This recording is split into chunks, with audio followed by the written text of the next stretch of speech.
Hello everyone, Assalamu alaikum. Welcome to back my new another video. আজকে আমরা এসেছি বরিশালের মিনি কুয়াকাটা নামে পরিচিত এই জায়গাটায়।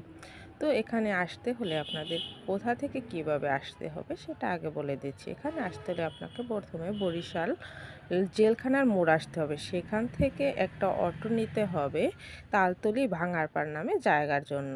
সেখানে এসে আপনারা পেয়ে যাবেন এত সুন্দর সুন্দর মনোরম দৃশ্য এবং খুবই সুন্দর সুন্দর রেস্টুরেন্ট।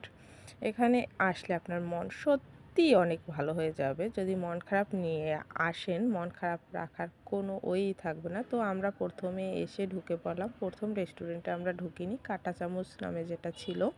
তো সেখান থেকে আরেকটু সামনে এগিয়ে আমরা এখানে শখের হাড়ি নামে একটা রেস্টুরেন্ট, সেখানে ঢুকেছি। তো সেখানে ঢুকে এই দেখেন বসেছি সামনের ভিউটা কত সুন্দর। নদীতে আবার একটা নৌকাও ছিল। এই যে অসাধারণ একটা দৃশ্য, বাচ্চারা বসার জন্য বা বড়রাও বসার জন্য সামনে একটা দোলনা ছিল, অপরূপ সুন্দর। এই যে সকালে তো আমরা দুপুরে এখানে লাঞ্চ করব, এজন্য প্রথমেই এসে উপরে উঠে গেলাম। উপরেও বসার জন্য আপনার বাহিরে এরকমের একটা সুন্দর পরিবেশ ছিল, যেখানে আপনি নদী দেখবেন আর খেতে পারবেন। কিন্তু আমরা এখানে বাহিরে বসিনি, আমরা ভিতরে চলে গেলাম। ভিতরেও বসার আলাদা জায়গা ছিল। তো এই যে দেখেন কত সুন্দর মনোরম দৃশ্য। এই ভিতরেও অনেক সুন্দর ছিল, সেখানে আমরা বসেছিলাম। যাই হোক, আমরা বসে খাবার অর্ডার দিয়ে দিয়েছিলাম এবং খাবার আসতে একটু লেট হচ্ছিল, সেজন্য আমরা কিছু ছবি ভিডিও করে নিয়েছিলাম।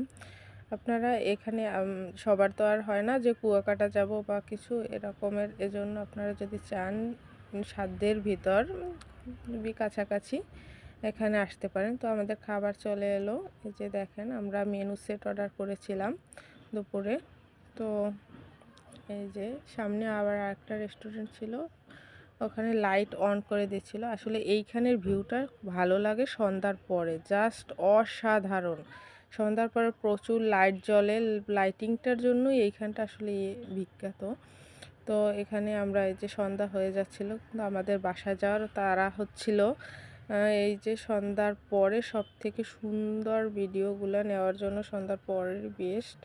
তো আমরা এখান থেকে বাহিরে একটু বসছিলাম, বাহিরের ভিউটা নিচ্ছিলাম। যে আপু কিছু ছবি নিচ্ছিল। আপনারা যদি আসতে চান আসতে পারেন, এই জায়গাটা আসলেই অনেক সুন্দর ঘুরে বেড়ানোর জন্য।